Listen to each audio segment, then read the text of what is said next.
Good afternoon, everybody. My name is Steven, and this is Cannin.com. Here we are with another technical analysis session this week on one of Canada's largest cultivators, Hexo Corp. Let's jump over to the pricing chart now.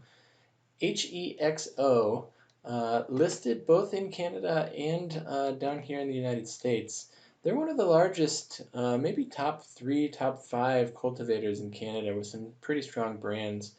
We're showing the end of 2020 here. You can see that they did do a 4-to-1 split at the end of the year, which has kept the stock down. But then, typical story of what we've seen in a lot of cannabis and hemp stocks throughout the early period of 2021, large gains from about $4 all the way up to $10. So wow, 150% gains. And since then, they've given some of it back, about half of it back. They're right around $6.40 right now.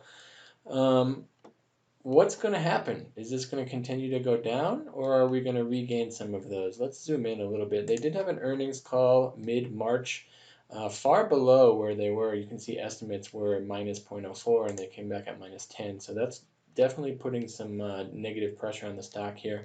We're looking at the Williams Alligator, which is kind of a fun way to do moving averages.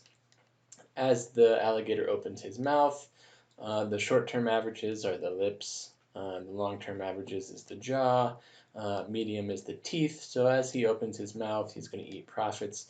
You can see here, let me show you, the lips are actually green, which are the short-term ones. The lips are below everything else, whereas they were above everything else here. So showing a little bit of sign of weakness here. Our MACD similarly down. The blue line is below our signal line. MACD is the blue line. Signal line is the orange line.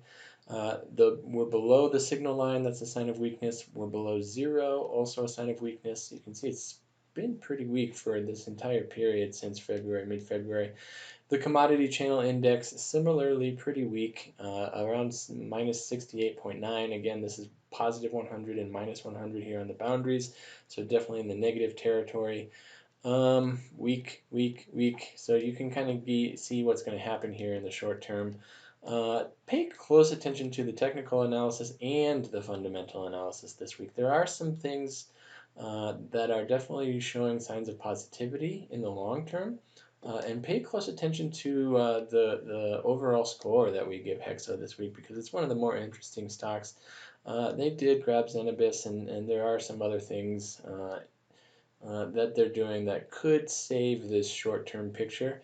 Definitely weakness in the short term, but what's that medium picture going to do?